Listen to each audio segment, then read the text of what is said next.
증문석 즉답. 증문석 즉답. 권평의 증문즉답. 여러분 안녕하세요. 교회사 증문즉답의 권평 교수입니다. 오늘 뭐 비가 많이 올 것처럼 그렇게 하더니 그래 비가 많이 오진 않았는데요. 이 봄비가 내리면 이제 정말 실제로 봄이 온 거죠. 근데 저는 이 봄비를 보면은 꼭 옛날에 배웠던 그 시 가운데 입이 그치면 내 마음 강나루 긴 언덕에 서러운 불빛이 짙어오겠다 하는 그런 시인데요. 참 생각이 많이 나더라고요. 이 봄이 되면은. 근데 오늘 이제 봄비가 내려서 이제 촉촉히 이제 물을 먹으면 이제 새로운 이제 풀들이 이렇게 돋아나고 이제 봄을 만끽하는 그런 시대가 오겠죠. 근데 저는 이 서러운이라는 말에 조금 오늘 생각을 좀 해봤습니다. 지금 우크라이나하고 러시아하고 이제 전쟁하고 있는데 오늘 아침에 신문에 보니까 그 우크라이나 사람들만 희생을 당하는 건 아니고요. 그 러시아 군인들도 7,000명이 죽었다고 그렇게 나오더라고요. 근데 실제로는 뭐 10,000명 이상 아마 사망을 했을 거라고 그렇게 얘기를 하는 걸 봤습니다. 야, 그러니까 이 전쟁 침략을 받은 우크라이나 국민들과 군인들뿐만 아니라 사실은 침략을 한 러시아 군인들도 희생을 하는 것을 볼 수가 있는 거죠. 그래서 전쟁에 나가는 줄 모르고 나갔다가 죽은 그 아들, 자녀들의 그런 전사 소식을 듣는다면 어머니를 비롯한 가족들이 얼마나 가슴 아플까, 얼마나 서러울까라는 생각이 좀 들기도 했습니다.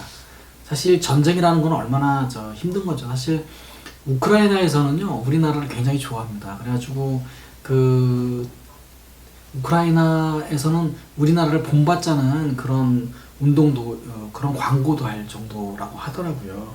그 제가 아는 그 친구의 남편분이 얼마 전까지 그 우크라이나 대사이셨던 분이 있어서 그분이 쓴 글이나 좀 이야기를 좀 들은 적이 있는데, 야, 정말 우리나라를 굉장히 그 좋아하는 나라라고 합니다. 우크라이나가. 그래서 우리도 한국처럼 이런 광고까지 낼 정도로 그렇게 우크라이나에서 우리 한국을 좋아한다고 해요. 물론 한국어도 굉장히 이렇게 많이 배우기도 한다고 합니다.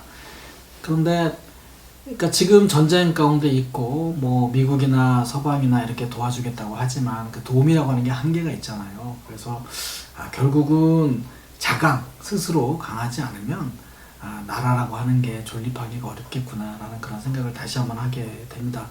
사실 우크라이나뿐만 아니라 우리나라도 그랬습니다. 1895년만 하더라도 우리가 흔히 이제 명성황후 시해 사건이라 그러죠. 그 명성황후가 그 일본의 낭인들에 의해서 목숨을 잃고 칼에 맞아 죽기도 했고, 또 그 시체를 가져다가 녹원이라고 하는 곳에서 이렇게 이불로 싸가지고 석유를 뿌리고 그래서 뼈 조각도 남지 않도록 그렇게 태워버린 그런 사건이 있지 않습니까? 그게 1895년 10월에 있었던 일입니다. 그리고 이제 여기에 이제 러시아가 관련이 되는데, 물론 그 일을 민 왕후를 시해한 사람들은 뭐 일본 놈들, 미안합니다. 욕을 해서. 일본 놈들이지만 어쨌든 여기에 또 그 러시아가 이제 관여가 되어 있는 거죠. 왜냐면 그 민 왕후가 일본과 러시아의 사이에서 줄타기를 하면서 이렇게 국운을 어떻게든 이렇게 하려고 했기 때문에 그렇습니다. 그 명성황후에 대해서는 긍정적으로 보는 사람도 있고 또 부정적으로 보는 사람도 있는데요. 그러면 왜 일제가 이렇게 명성황후를 죽이려고 했을까? 이유는 한 가지입니다. 그건 뭐냐면 명성황후가 똑똑하기 때문에 그래요. 그래서 이 미우라라고 하는 당시에 그 일본 공사가 명성황후나 또 고종을 아련을 했었는데, 그때 이 미우라가 이 명성황후가 얼마나 똑똑한 여자인가 하는 것을 이제 알게 됐던 거죠. 그래서 결국 그 조선을 병합하기 위해서는 걸림돌이 될 수 있는 이 똑똑한 그 명성황후를 죽일 수밖에 없게 됐던 겁니다.